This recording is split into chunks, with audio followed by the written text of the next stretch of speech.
제가 예전에 있던 교회에서 병원 신방을 하고 이제 돌아오는 길에 권사님한테 제가 요즘 권사님 어떻게 지내세요? 그렇게 물어봤더니 목사님 요즘 병원 바쁘느라고 병원 다니느라고 바빠요 그러더라고요.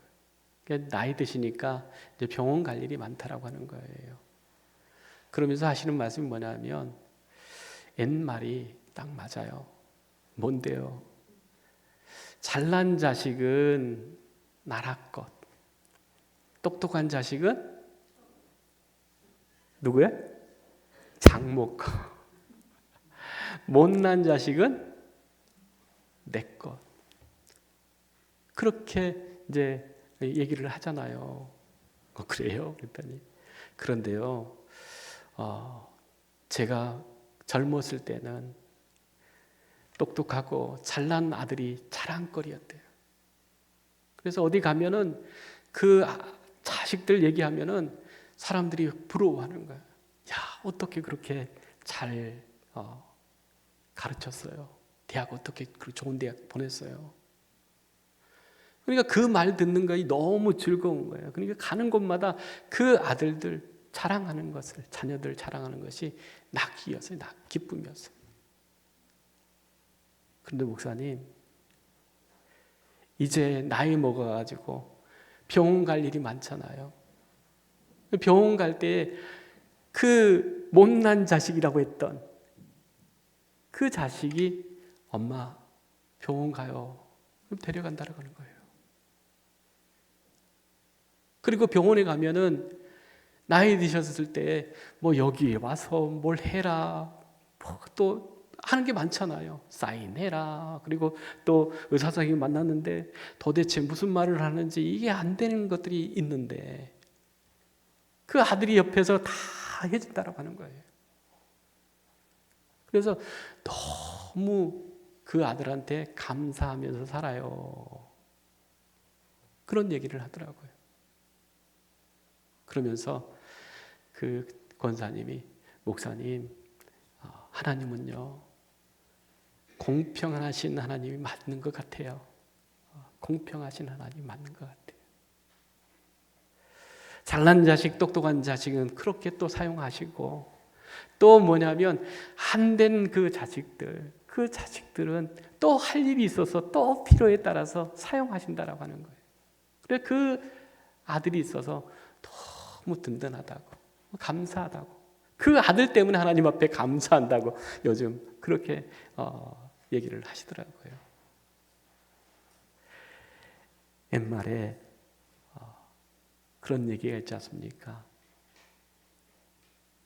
못된 나무가 뭐 지킨대요? 선산 지킨다. 잘생기고 뭐 고든 나무 그리고 또 아름드린 나무는 다 필요해서 베가버리고 남는 것은 정말 연약하고 못난 그 나무가 결국은 선산 지킨다 라고 하는 말이 있잖아요. 우리가 생각할 때에 우리도 마찬가지인 것 같아요. 그 부자인 부모님 만나서 좀 물질적으로 여유 있고 편안하게 살 수 있죠. 또 힘이 있는 그 집안에 태어나면 남부럽지 않게 또 가는 곳마다 사람들이 높여주고 인정해주고 그렇게 살 수 있죠. 그런데 정말 아무것도 없는 곳에 태어난 사람들이 있어요. 뭐 부자도 아니야. 또 그렇다고 그래서 권력이 있는 것도 아니야. 그런 부모를 탓하면서 살 때도 더러 있지 않습니까? 우리 부모 좀 잘 사는 집이었으면 좋겠다. 또 힘 있는 집안이었으면 좋겠다. 우리는 왜 이렇게 우리 부모는 왜 이런가? 라고 하면서 신세 한탄도 하고 또 불평 불만도 갖고 그렇게 산 날들이 더러 있죠. 그런데 뭐냐면 하나님께서는 다 공평하시다라고 하는 거예요. 이것이 좋으면 저것이 조금 부족하고 저것이 좀 부족하면 이것이 채워주는 그러한 것들을 하나님께서 주신다라고 하는 거예요. 그래서 우리가 조금 마음을 좀 넓히고 다시 또 생각하면 모든 것이 하나님의 은혜였습니다. 그렇게 고백하는 그런 신앙이 정말 하나님 기뻐하시는 그런 신앙이 아닌가라고 하는 것을 우리가 생각을 해보게 되어집니다. 그래서 어떻게 사는 것이 우리가 정말 하나님을 기쁘시게 하는 삶, 또한 모든 사람들에게 유익된 삶이 되어진가라고 하는 것을 생각하게 되어지는데, 그것을 딱 예수님이 두 가지로 이렇게 말씀해 주신 게 있어요. 마가복음 12장 29절에 31절 말씀입니다. 같이 읽겠습니다. 예수께서 대답하시되 첫째는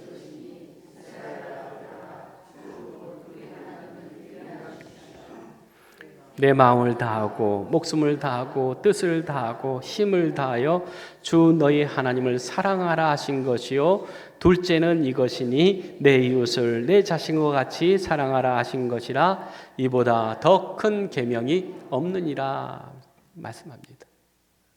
우리가 어떻게 사는 것이 잘 사는 것이냐, 어떻게 사는 것이 하나님이 기뻐하시는 삶이냐 라고 하는 것을 예수님이 딱 두 가지로 말씀해 주시는데, 첫째는 뭐라고 하는 겁니까? 하나님을 사랑하라라고 하는 거예요. 두 번째는 뭡니까? 이웃을 뭐같이요? 네 몸같이 사랑하라라고 하는 거예요. 그러면은 세상 잘 사는 거야, 성공하는 거야 라고 말씀하시는 거예요. 그런데 우리는 다른 것을 생각하죠. 성공을 생각하고 명예를, 권력을 생각하고, 그것을 얻는다고 하면 그냥 자기의 그 양심도 팔아넘기는 그러한 사람들, 자기의 욕심을 채우기 위해서는 그냥 불의도 눈 감아버리는 그러한 삶을 살아간다고 하는 거예요. 그런데 정말로 하나님 앞에서 잘 사는 사람, 성공한 사람, 하나님이 기쁘시게 하는 사람은 하나님을 사랑하며 살아가는 사람, 또한 이웃을 사랑하며 살아가는 사람들이 정말 성공적인 삶을, 하나님이 기뻐하시는 삶을 사는 것이다 라고 하는 거예요. 그러면서 예수님께서 그 두 가지 계명을 말씀하시는데, 사실은 이게 10계명이에요. 1부터 4계명은 하나님 사랑하라고 하는 것이고, 5계명에서 10계명은 이웃 간의, 사람과의 관계 속에서 어떻게 살아가야 되는가 라고 하는 것을 그냥 펼쳐놓는 거예요. 그런데 하나님 사랑하는 부분은 이제 오늘은 어버이 주일이니까 그건 좀 이렇게 내려놓고, 두 번째 이 이웃 간의, 사람과의 관계에서 정말로 중요하게 말씀하시는 것이 뭐냐면, 내 부모를 뭐 하라고요? 공경하라 말씀하시고 계셔요. 그런데 이렇게 공경하는 것이 어떠한 것이냐라고 하는 것을 말씀해 주시는데, 신명기 5장 16절 말씀, 우리 오늘 읽은 말씀입니다. 같이 읽겠습니다. 너는 내 하나님 여호와께서 명령하신 대로 내 부모를 공경하라. 그리하면 내 하나님 여호와가 내게 준 땅에서 내 생명이 길복 누리라 말씀합니다. 예수님께서 말씀하신 그 내용도 마찬가지고, 또 10계명이 말하는 것도 마찬가지예요.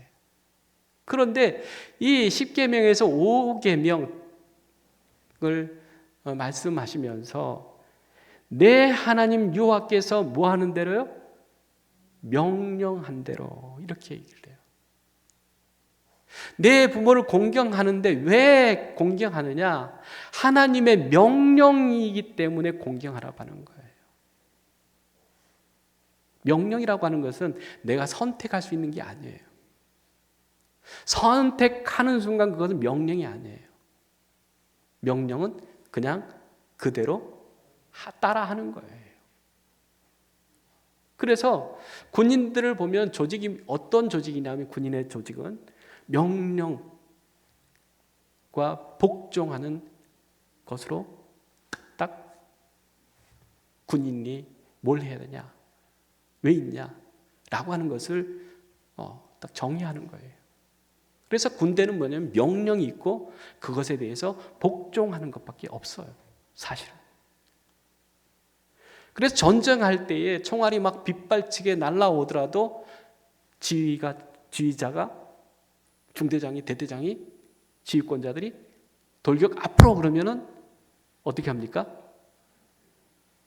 총알이 날아와서 자기 가슴에 박혀도 가야 되는 거예요. 왜요? 명령이기 때문에. 근데 그 명령을 복종하지 않으면 어떻게 합니까? 즉결 처분할 수 있어요. 그냥 쏴도 돼요.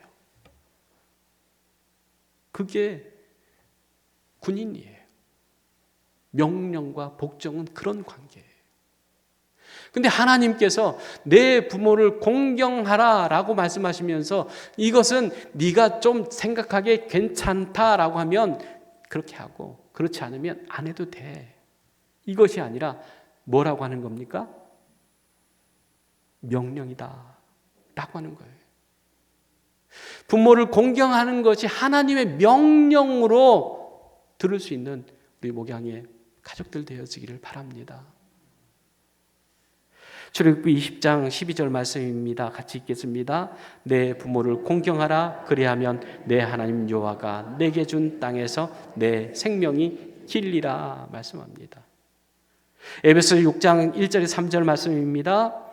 자녀들아, 주 안에서 너희 부모에게 순종하라. 이것이 옳으니라. 내 아버지와 어머니를 공경하라. 이것은 약속이 있는 첫 계명이니 이로써 내가 찰되고 땅에서 장수하리라 말씀합니다. 내 부모를 공경하라라고 하는 것은 선택이 아니고 하나님의 명령이고, 그 명령을 따라 살아가는 것이, 행하는 것이 우리 신앙의 기본 자세라고 하는 거예요. 하나님을 믿는 사람들이라고 하면 하나님의 말씀에 순종하는 사람이 하나님을 잘 섬기는 사람이지, 하나님의 말씀대로 살지 않는데 그 사람이 어떻게 하나님을 잘 믿는 사람이다 라고 할 수 있겠습니까? 그래서 부모를 어떻게 대하느냐라고 하는 것을 보면은 그 사람이 하나님을 어떻게 믿고 하나님을 어떻게 대하는가라고 하는 것을 볼 수 있는 뭐래요? 거울이다라고 하는 거예요. 그래서 믿음의 사람들은 내 부모를 공경하라고 하는 하나님의 말씀을 명령으로 받고 그 부모를 잘 섬기고 따르면서 살아가는 것이 바로 하나님을 잘 믿는 사람들이다 라고 하는 것을 말씀해 주고 있습니다. 그럼 두 번째로, 내 부모를 공경하라고 하신 말씀, 그 말씀의 뜻을 바로 잘 알아야 된다라고 하는 겁니다. 히브리어에 공경하라라고 하는 말은 카바드라고 하는 말인데, 이것은 무겁다, 비중이 크다라고 하는 말이에요. 무슨 말이라고요? 무겁다, 비중이 크다라고 하는 거예요. 공경이라고 하는 거. 또 다른 의미로 영광스럽다, 명예스럽다라고 하는 거예요. 그리고 중요하게 간직하라라고 하는 뜻을 가지고 있어요. 여러분, 부모님을 생각할 때 어떻게 생각하십니까? 정말 부모님이 하시는 말씀이 정말 무겁게 느껴집니까? 아이고, 엄마는, 아버지는 뭐 세상 몰라서 그래. 그러면서 아버지, 어머니 말씀에 대해서 아닙니다. 몰라서 그런 거예요. 그렇게 무시를 하고 가볍게 여깁니까? 또 더 나가서 부모님이 하시는 말씀을 잘 듣고 따르면서 무겁게 느끼면서 살아가는가? 또 우리 부모님이 정말로 영광스럽고 명예로운 그런 분이다라고 여러분들 존경하면서 부모님을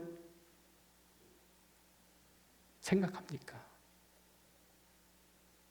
그러니까 우리 어머니 아버지가 나를 위해서 수고하고 더 애쓰고 힘썼다라고 하는 것을 좀 생각하면서 정말 힘들고 어려운 가운데서 나를 그렇게 먹이고 입히느라고 너무 수고하셨어요. 그러면서 어머니 같은 분이 없어요. 아버지 같은 분이 없어요. 정말 나는 그렇게 부모 입장에서 내가 하라고 그러면 그렇게 할 수 없을 것 같은데 어머니, 아버지니까 그렇게 하셨어요. 감사합니다. 그 하신 일에 대해서 존경하는 마음이 있냐라고 하는 거예요.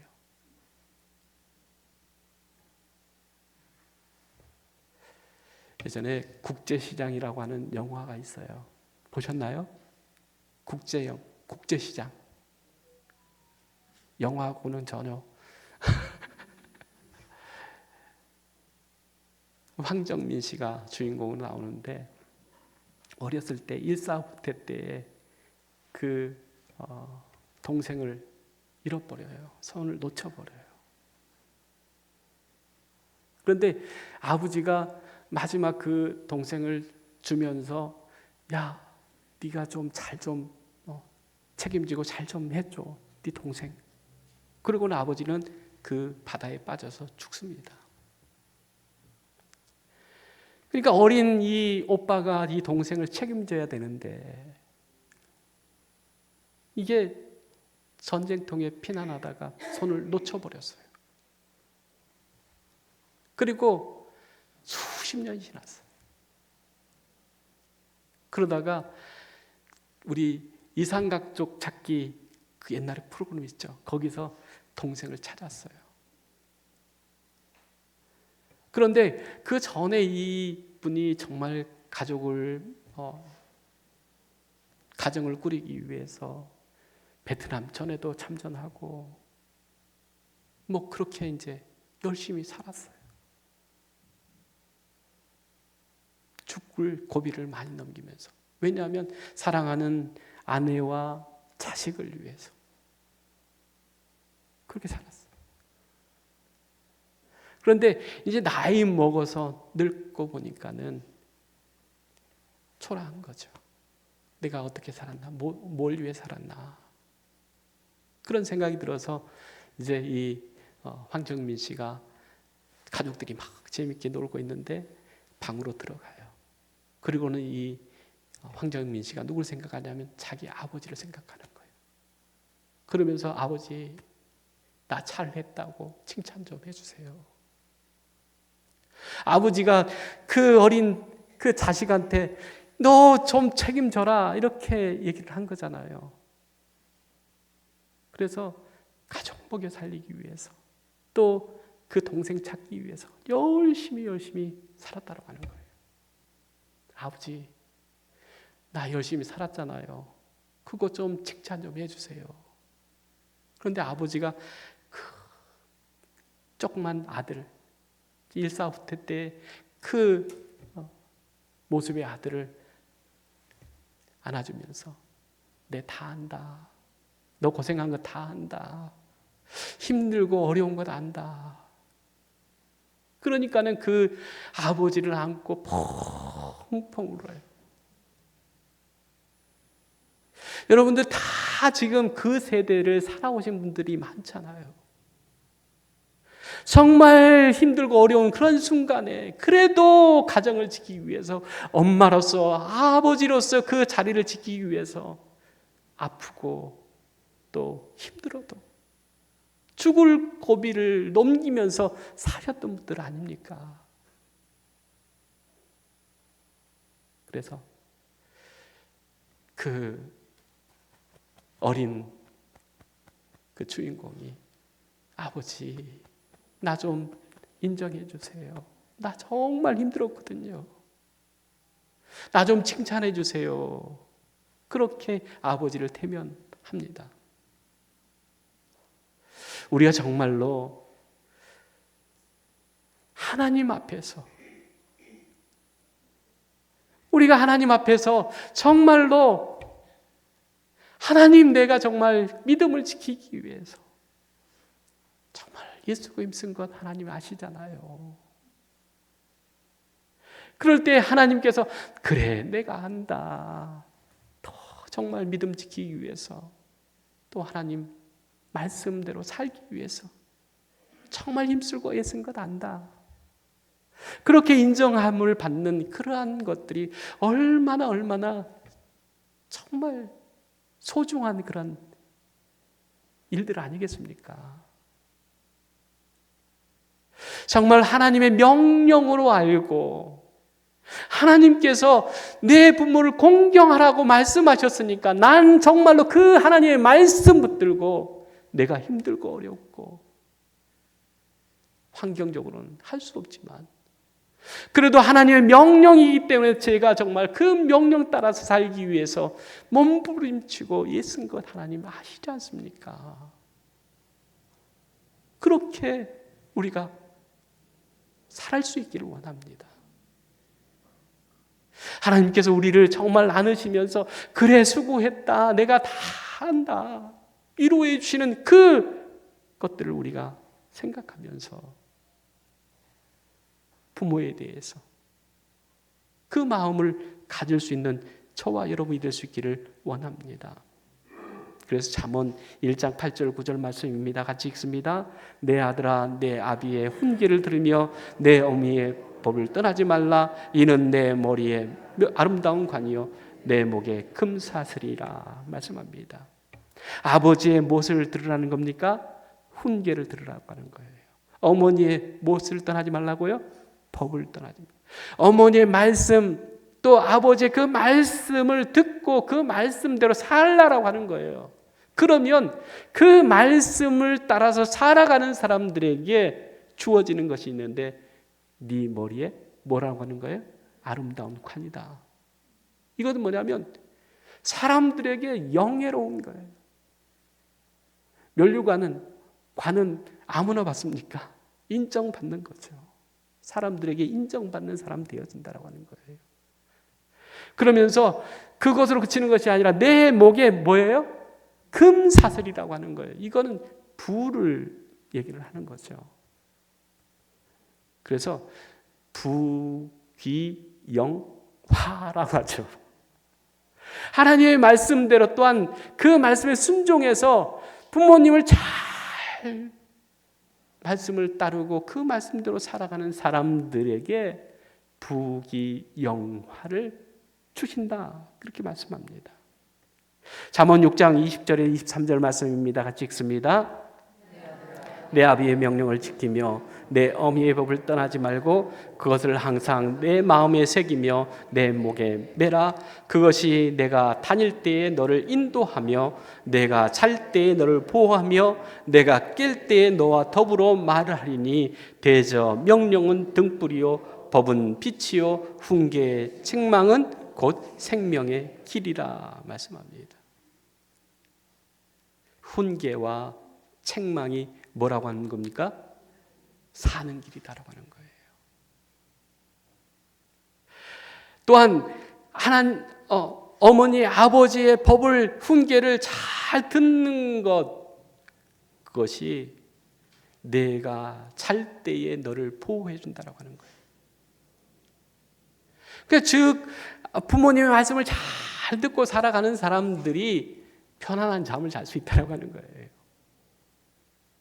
또한 깰 때에도 사람들에게 인정받고 높임받는, 사랑받는 사람이 되어진다. 그래서 명령은 등불이고 법은 빛이고 훈계와 책망은 생명의 길이다 말씀하고 있습니다. 우리가 정말 하나님의 말씀, 그 말씀이 생명이고 또 그 말씀으로 살아가는 것이 하나님 영화롭게 하고 기쁨이 되어진다 라고 하는 확실한 믿음을 갖고 있으면 이 5계명도 확실히 하나님께서 주시는 복이 있음을 믿으시기 바랍니다. 그래서 세 번째로 뭐냐면 그리하면 내 하나님 여호와가 내게 준 땅에서 내 생명이 길고 복을 누리리라 이렇게 약속을 하고 계셔요. 잠언 3장 1절 2절입니다. 같이 읽습니다.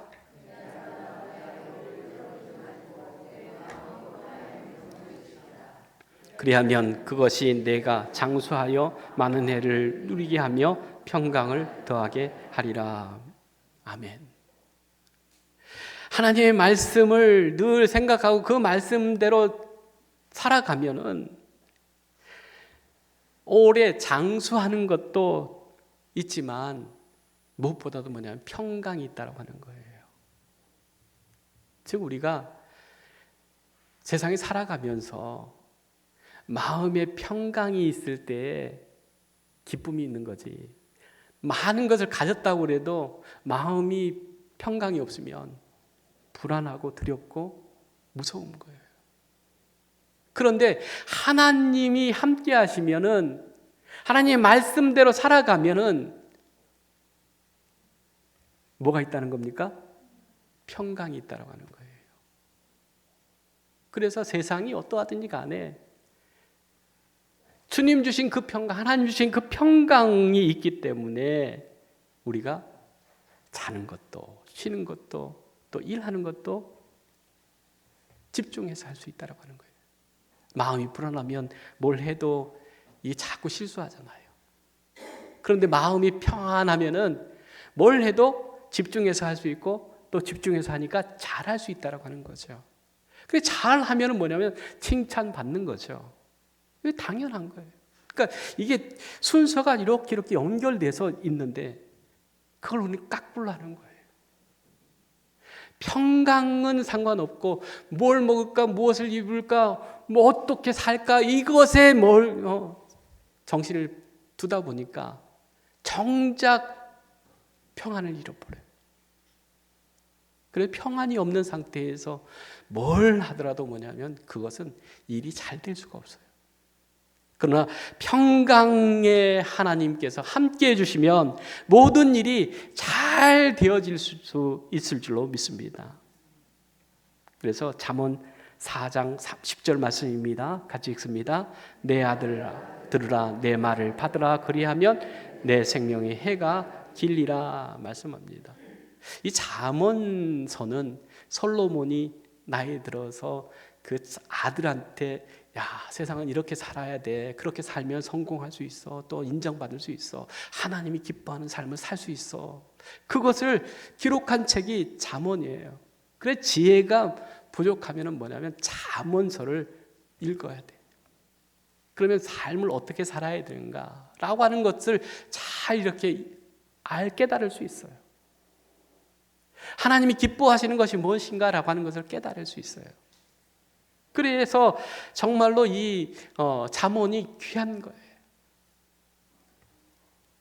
그런데 이 솔로몬은 하나님의 법을, 하나님의 그 명령을 따르는 것이 중요하고 하나님의 말씀대로 살아가는 사람이 땅에서 잘 되어지고 그 마음에 평강이 있다 이렇게 말씀하면서 그 내 말을 잘 들어 이렇게 얘기를 하는 거예요. 시편 128편 1절 3절 말씀입니다. 같이 읽습니다. 여호와를 경외하며 그의 길을 걷는 자마다 복이 있도다. 내가 내 손이 수고한 대로 먹을 것이라. 내가 복되고 형통하리로다. 내 집 안방에 있는 내 아내는 결실한 포도나무 같으며 내 식탁에 둘러앉은 자식들은 어린 감람나무 같으리로다 말씀합니다. 이게 복이라고 하는 거예요. 하나님께서 주시는 복은 영육 간의 복이 되어진다라고 하는 거예요. 내가 영의 복을 받았기 때문에 세상적인 복은 필요 없어. 그렇게 생각하시는 분들이 더러 있어요. 그런데 뭐냐면 세상 살면요, 세상의 복이 또 필요해서 그거 바라는 그런 삶을 살아요. 왜냐하면 제가 정말 안타깝게 생각하는, 안쓰럽게 생각하는 것이 있는데 그거예요. 젊었을 때 고생은 어떻게 한대요? 돈 주고도 한대요. 그것을 보면서 사람들이 참, 야, 열심히 살려고 하는구나, 잘 살려고 하는구나. 그래서 정말 응원해주고 싶고 박수 쳐주고 싶고, 야, 정말 괜찮아. 그렇게 얘기하죠. 근데 늙어서 고생하는 것을 보면은 어떻게 생각되어져요? 마음이 안쓰러워요. 안타까워요. 그래서 저는 그런 생각을 해요. 하나님, 나이 먹어가지고 불쌍하다, 안 됐다, 동정받는 것이 아니라 참 잘하셨다, 정말 아름답다, 그렇게 좀 얘기를 좀 듣고 싶어요. 그러기 위해서는 뭘 해야 되느냐? 제가 가르쳐 드릴게요. 다들 하시는 소리야. 죽을 때까지 뭐 하지 말라고요? 아프지 말라고요? 그건 당연한 거. 근데 내가 할 수 있는 것은 그거야. 안 돼. 내가 할 수 있는 거. 돈을 다 자식들한테 주지 마라. 어렵다고 힘들다고 한 번만 도와주세요, 한 번만 해주세요 해가지고 뭐 꽃감 빼 먹듯이 하나씩 다 빼주다 보니까 나중에는 어때요? 박스 주스로 다녀야 돼. 주지 말라는 게 아니에요. 가면 다 지 것 되는 거야. 누구 것 되겠어요? 그렇지. 그러니까는 조금만 기다려. 그리고는 가지고 사세요. 그리고 왔을 때 좀 그 지갑 열어가지고 손주들한테도 턱턱 주면서 야, 필요한 거 써. 요 정도로만 하시면 돼. 근데 집 팔고 논 팔고 다 팔아가지고 그 자식 어렵다고 하니까 어려우니까 어려운 거죠. 근데 줬어. 그래 집에 다 시골집 정리해가지고 우리하고 같이 삽시다 해가지고 서울 올라왔어. 근데 서울 와가지고 보니까는 아파트에 딱 갇혀서 사니까 이건 죽을 맛이야. 그래서 다시 돌아가려고 하는데 갈 데가 있어요, 없어요? 없어. 그가 불쌍하게 사시는 거야. 오늘 다른 건 좀 다 잊어버리더라도 돌아가실 때까지 뭐 하지 말라고요? 자식들한테 돈 다 주지 말라고. 그런데 너무 하면은 그러니까 손주들 왔을 때 다 기분 되면서 이거 할아버지가 주는 거야, 할머니가 주는 거야, 필요한데 써. 요 정도는 할 수 있어야 된다고 하는 거예요. 그리고 또 먹고 싶은 거 있으면 그냥 내 돈 내고 먹을 수 있을 정도는 돼야죠. 먹고 싶은 게 있는데 돈 없어서 못한다. 이건 정말 초라한 거예요. 비참한 거예요. 그래서 노년을 잘 준비할 수 있기를 바랍니다. 아멘 그러시는데 맞아요. 그렇게 해야 돼요. 이게 바로 뭐냐면 세상을 지혜롭게 사는 거예요. 그런데 하나님은 그 부모를 공경하라라고 말씀하시면서 그 복에 대한 얘기만 하시는 것이 아니라 부모를 공경하지 않는 자들의 결과에 대해서 말씀하신 게 있는데 신명기 27장 16절입니다. 같이 읽겠습니다.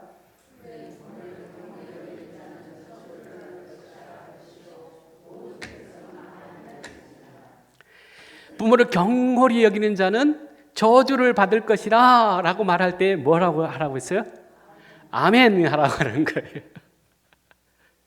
우리가 정말로 하나님의 말씀은 그대로 되어진다.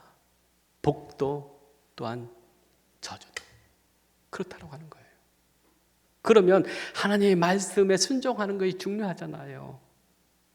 그래서 잠언 30장 17절 말씀입니다. 같이 읽습니다.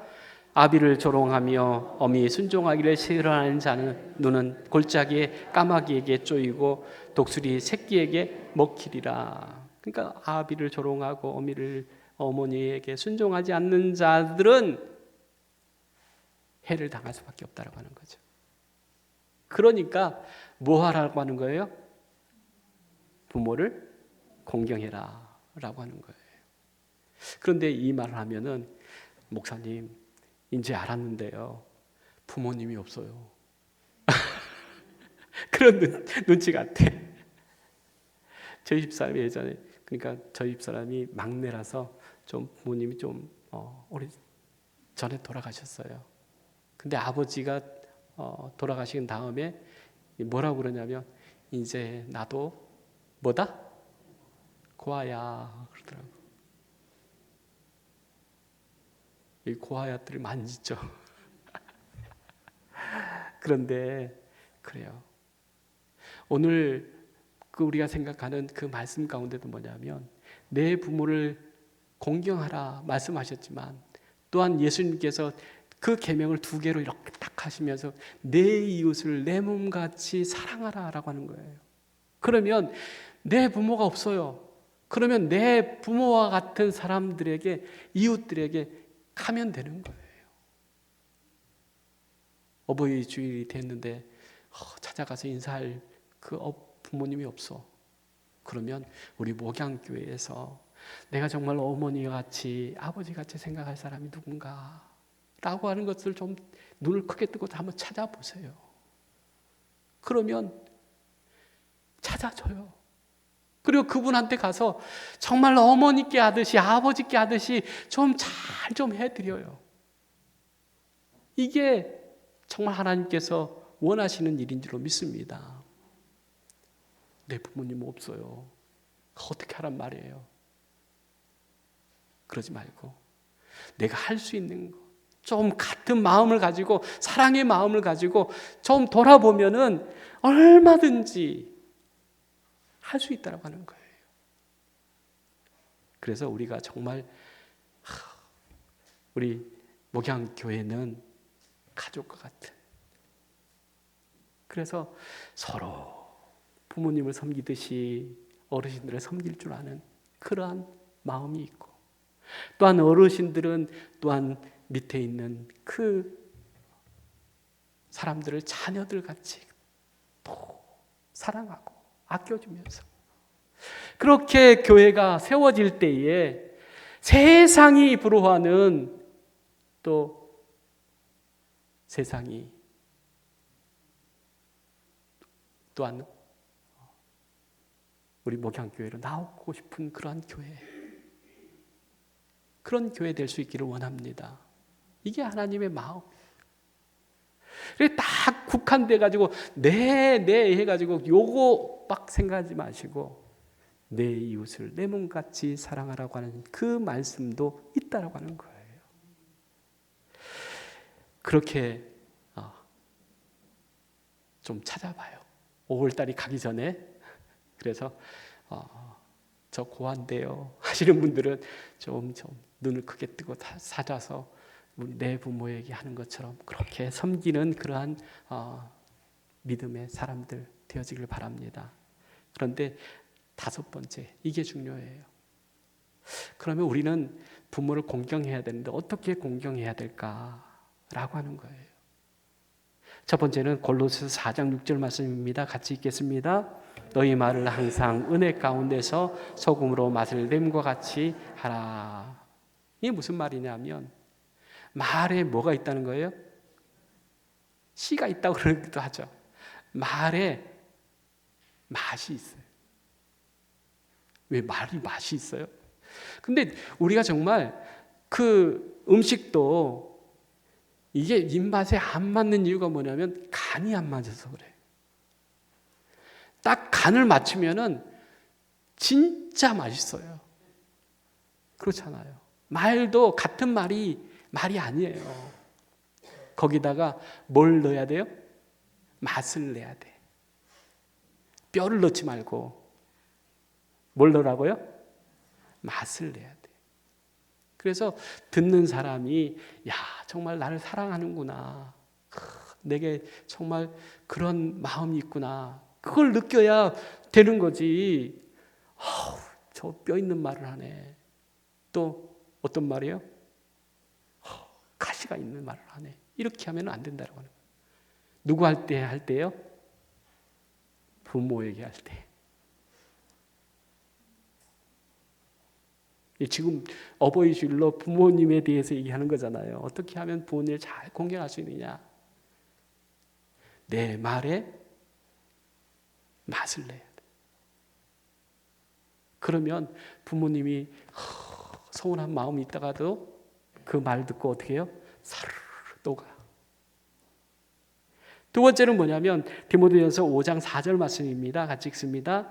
만일 어떤 과부에게 자녀나 손자들이 있거든 그들로 먼저 자기 집에서 효를 행하여 부모에게 보답하기를 배우게 하라. 이것이 하나님 앞에서 받으실 만한 것이니라. 그러니까 자녀들한테 효를 가르치라고 하는 거예요. 근데 효를 가르치는데 그 가르치는 것 가운데 가장 효과적인 가르침이 뭐냐면 내가 그렇게 하는 거예요.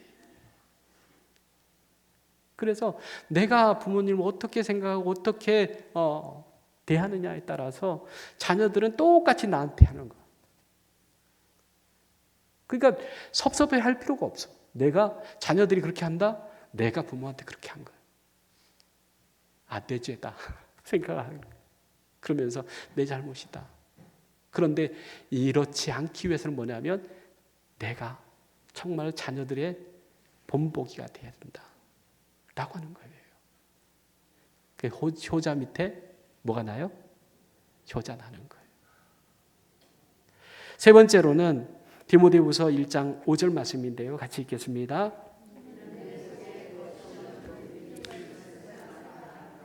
이 믿음은 먼저 내 애조모 로이스와 내 어머니 일리게 속에 있더니 내 속에도 있는 줄을 확신하노라. 듣기 좋은 말, 사랑의 말, 정말 은혜가 되는 말, 그것도 중요하죠. 또 내가 부모님을 사랑하는 그런 사랑으로 섬기는 것도 중요하죠. 그런데 무엇보다도 중요한 것은 뭐냐면 신앙의 유산을 남기는 것이 중요하다고 하는 거예요. 그래서 우리 부모님이 신앙생활 안 하셨어. 그런데 나는 해. 그러면 내가 자녀들한테 물려주는 유산이 믿음의 유산이 되어야 된다고 하는 것을 우리가 생각하면서 그 믿음의 유산을 어떻게 잘 이렇게 넘겨줄 건가, 남겨줄 건가 라고 하는 것을 생각하면서 부모님을 섬기라고 하는 거예요. 공경하라고 하는 거예요. 그러면 아마 얼마 안 돼가지고 TV에 나올지도 몰라요. 왜요? 여기 효자 있네, 효녀 있네, 효부 있네. 그렇게 할 수 있어요. 그 욕심을 좀 우리 목양교회가 차지할 수 있길 바랍니다. 우리 목양교회가 정말로 소문난 효자들, 소문난 효녀들, 소문난 효부들이 정말 차고 넘쳐서 정말 하나님께서 약속하신 그 복이 있잖아요.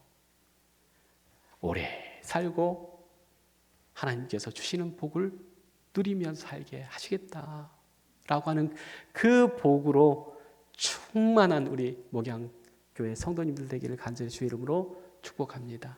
기도하겠습니다. 사랑의 하나님 참 감사합니다. 어버이날을 기념하고 어버이 주일로 지키면서 내 부모를 공경하라 말씀하신 하나님의 그 말씀이 명령인 것을 우리가 깨닫고 내 형편, 내 상황 때문에 핑계하지 않고 하나님 주신 명령대로 행하며 살아가는 우리 목양의 모든 가족들 되게 하여 주시옵소서. 그래서 하나님께서 약속하신 복을 누리며 전하며 살아가는 목양의 가족들 되게 은혜 베풀어 주시기를 원하옵고 예수님의 이름으로 기도리옵나이다. 아멘.